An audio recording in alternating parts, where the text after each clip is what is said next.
ကိုအမြဲတမ်းတတိထားနေခြင်းဟာအသိပညာတိုးတက်ခြင်းအကြောင်းတရားထုတ်တယ်ဆိုတာလေကိုတတိထားနေခြင်းသာဖြစ်တယ်ခုနကကိုယ်စိတ်ထဲမှာစိတ်တ ानु ပဒနာလို့ဆိုတဲ့ထဲမှာနော်ငါစိတ်ဟာလောဘတွေနဲ့အဖြစ်များသလားဒေါသတွေနဲ့အတွဲများနေသလားမောဟတွေနဲ့အတွဲများသလားအဲ့တော့လောဘဒေါသဆိုတာကိုယ်ရင်ထဲမှာအမြဲဖြစ်နေတာမဟုတ်တော့မကြလာတွဲတာဆိုတာထင်ရှားတယ်ပေါ့ကိုယ်အဝတ်မှာဖြူစင်အောင်ဖွတ်ထားတဲ့အဝတ်ကလေးဟာအမြဲတမ်းနွမ်းနေတာမဟုတ်ဘူးနွမ်းနေတဲ့အညစ်အကြေးဟာပြင်ဘက်ကလာတာဖြစ်တယ်ပေါ့ထို့တူပဲစိတ်ထဲကလည်းပဲလောဘအမြဲဖြစ်နေတာမဟုတ်သည့်အတွက်ကြောင့်လောဘဟာအကြောင်းတိုက်ဆိုင်မှာပေါ်လာတာဖြစ်လို့ဒါအညစ်အကြေးတစ်ခုလို့မှတ်ရမှာဖြစ်တယ်ဒေါသဆိုတာလဲအာယုန်တစ်ခုနဲ့ပတ်သက်လာပြီးတော့အသင့်တဲ့နှလုံးမသွင်းတတ်လို့ဒေါသဖြစ်เสียအာယုန်နဲ့တွေးတဲ့အခါမှာဒေါသဖြစ်လာတယ်ဒါလည်းစိတ်ရဲ့အညစ်အကြေးလို့ခေါ်တာမောဟဆိုတာဆင်ញင်သုံးသပ်ရမယ့်အချိန်မှာဆင်ញင်သုံးသပ်နိုင်စွာမရှိဘူးဆုံးဖြတ်နိုင်စွာမရှိဘူးဆိုတဲ့အခါမှာ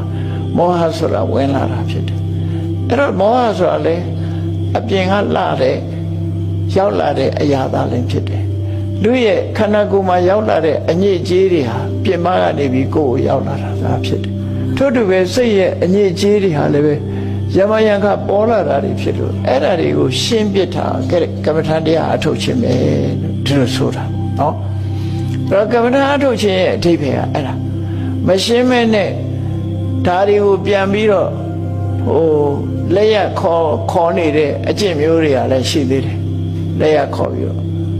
ဘယ်နှစ်နာရီထိုင်နိုင်တယ်ငါလို့လူရှိသေးလားဆိုတာအဲ့ဒါမကောင်းတဲ့စိတ်တွေကိုပြန်ပြီးတော့ခေါ်သွင်းနေတာနဲ့တူတူပဲအဲ့ဒါကိုယ့်ရဲ့နှလုံးထဲမှာ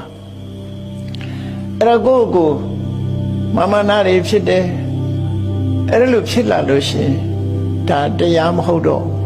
တရားရဲ့ဆန့်ကျင်မဲ့အတ္တမတွေဝင်နေတာပဲဒီလိုပဲဖြစ်မှာအဲ့ဒါကြောင့်မို့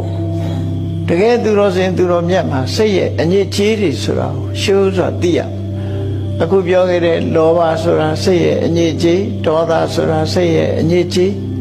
မောဟဆိုတာစိတ်ရဲ့အညစ်အကြေးအဲ့ဒီရဲ့စိတ်ရဲ့အညစ်အကြေးတွေကိုဖယ်ရှားနိုင်အောင်ကြိုးစားအထောက်အောင်အဲ့ဒီလိုစိတ်ရဲ့အညစ်အကြေးတွေကိုလုံးဝဖယ်ရှားလိုက်နိုင်ပြီဆိုလို့ရှိရင်ကိုယ်စိတ်လေးဟာဖြူစင်တန်ရှင်းနေတဲ့စိတ်ကလေးဖြစ်သွားတယ်အညစ်အကြေးဆိုတာအမြဲတမ်းဆွဲမှာမဟုတ်ဘူးအမြဲတမ်းဆွဲနေတာမဟုတ်ဘူးသို့တော့အချိန်များစွာပုထုဇဉ်နေမှာတော့အညစ်အကြေးကဆွဲမြတ်တာဆွဲတာပို့ပြီးတော့များလာတော့အလေးအကျင့်ကြီးလို့ဖြစ်လာအဲ့တော့မြတ်စွာဘုရား